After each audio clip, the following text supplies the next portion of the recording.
नमस्कार। डामर तंत्र रहस्य में स्वागत है आपका। आज हम बताने जा रहे हैं दिव्य दृष्टि यानी कि थर्ड आई कैसे प्राप्त करें। वातावरण में मौजूद प्रेत आत्मा हो या दिव्य आत्मा हो या यक्ष यक्षिणी गंधर्व भूत पिशाच जो भी अदृश्य आत्माएं होती है, यह किसी साधारण आदमी को नहीं दिखता और विज्ञान इसको मानता नहीं है। अब धीरे धीरे यंत्र के आधार पर विज्ञान जांच करता है कि हाँ, यहाँ कोई निगेटिव एनर्जी है या यहाँ कोई निगेटिव एनर्जी नहीं है। बस न ही देख पाता है उसको, न ही बात कर पाता है उससे। तो अगर थर्ड आई को जागृत कर दिया जाए तो आपके सामने जो कुछ होगा वो सब दिखाई तो देगा ही देगा। कोई भी थर्ड पर्सन सेकंड पर्सन अगर आता है आपके पास, चाहे वो किसी भी काम से आए, तो उसका भूत भविष्य वर्तमान सब कुछ दिखाई देगा।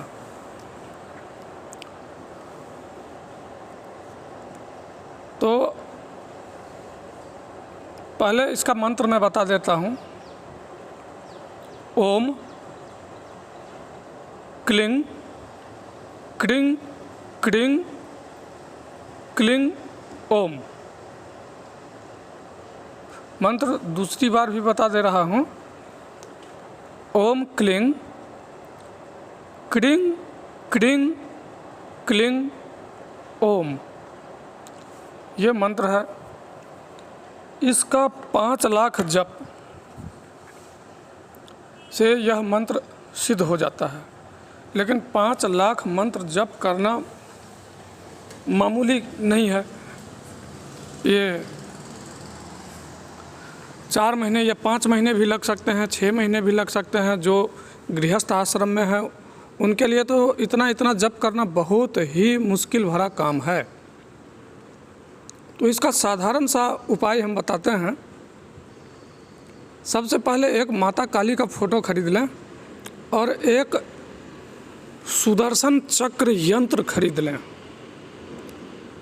फोटो को और सुदर्शन चक्र यंत्र को दोनों को प्राण प्रतिष्ठित करके जहाँ भी आपका पूजा स्थान हो वहाँ स्थापना कर दें। इसके बाद 1 महीने की साधना करें, 31 दिन की साधना करें। 31 दिन 11 माला कंटिन्यू जारी रखना चाहिए इस जप को। और दोनों समय यानी कि सुबह शाम पूजा होगा।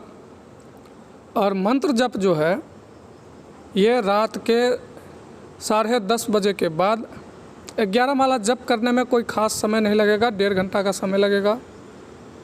तो 10:30 बजे के बाद और 12 सवा 12 बजे तक में ये आपका जप पूरा हो जाएगा। क्योंकि जब भी बैठें रात में तो एक टाइम बना लें, 10:30 बजे के बाद ही बैठें। 31 दिन लगातार ये साधना करें। उसके पश्चात दशांश हवन कर दें, कुछ ब्राह्मण भोजन और कुछ छोटी कन्याओं का भोजन कराएं।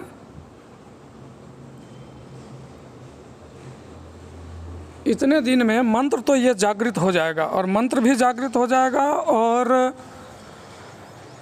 आपका थर्ड आई भी धीरे धीरे जागृत होना शुरू हो जाएगा।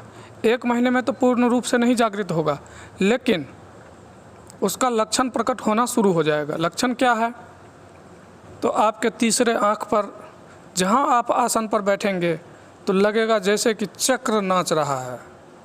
चक्र जो है बिल्कुल नाच रहा है और वो 1000 किलोमीटर के रफ्तार से नाच रहा है। और वो चक्र का घूमना जहाँ प्रारंभ हुआ तो आप समझ जाओ कि थर्ड आई एक्टिव हो रहा है। और जहाँ ऐसा प्रतीत होना शुरू हुआ और आप किसी के भी बारे में अगर सोचोगे तो उसका भूत भविष्य वर्तमान तो दिखना शुरू हो जाएगा आपको, लेकिन ये पूर्ण रूप से जागृत नहीं होगा 1 महीने के भीतर।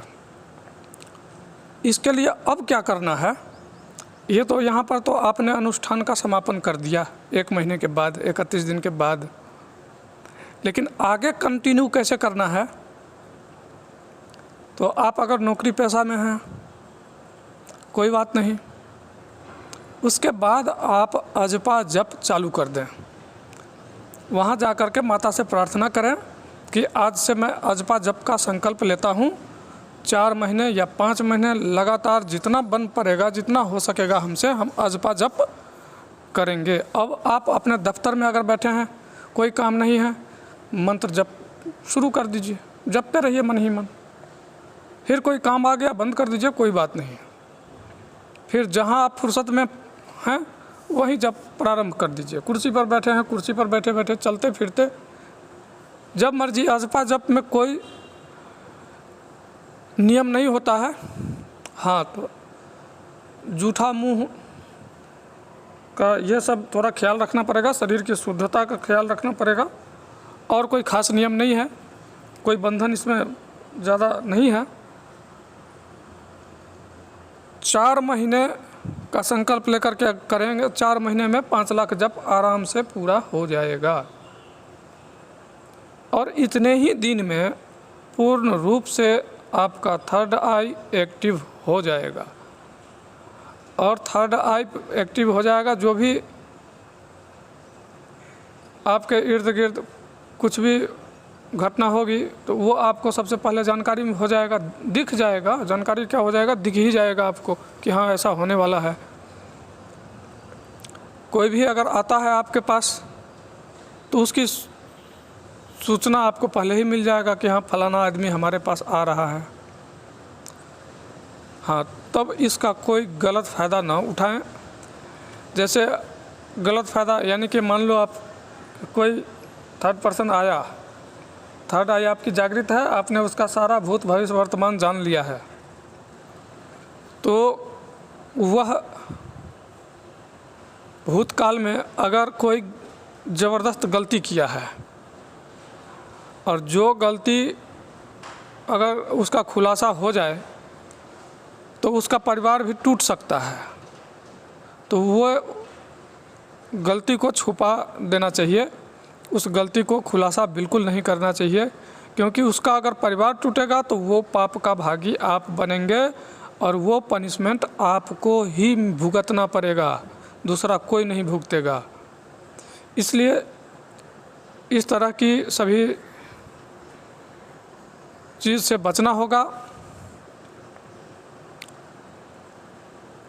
और हाँ, ये अनुष्ठान जब भी प्रारंभ करें तो अपने गुरु से ज़रूर परामर्श ले लें और गुरु के आदेशानुसार, गुरु द्वारा दिया गया रक्षा कवच पहन करके ये साधना प्रारंभ करें।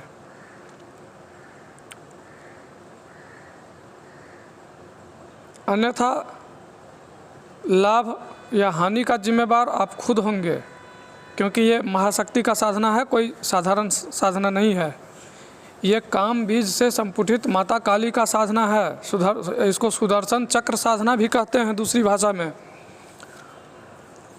और आप लोग वीडियो जो देखते हो तो पूरा नहीं देखते हो। पूरा अगर आप नहीं सुनते हो, नहीं देखते हो, तो आपको समझ में नहीं आएगा। इसलिए आप सभी से करबद्ध निवेदन है कि एक एक बात पर गौर करें, ध्यान दें, तब जा कर के कोई साधना का संकल्प लें। या उससे भी अगर नहीं पड़ता है तो आप हमारे से संपर्क करें, या आपके अगल बगल में कोई वैसे योग्य आदमी हैं तो उनसे आप संपर्क कर लें, लेकिन गुरु के निर्देशानुसार ही साधना करें। इस तरह की सभी रहस्यों को जानने के लिए डामर तंत्र रहस्य चैनल को सब्सक्राइब करें, लाइक करें, शेयर करें और किसी भी तरह के का डाउट क्लियर करना हो या कोई किसी भी शंका का समाधान करना हो तो हमारा व्हाट्सएप नंबर 8810436642 पर संपर्क करके आप हमसे भी परामर्श ले सकते हैं। तब तक के लिए धन्यवाद। नमस्कार। जय माता पीताम्बरा।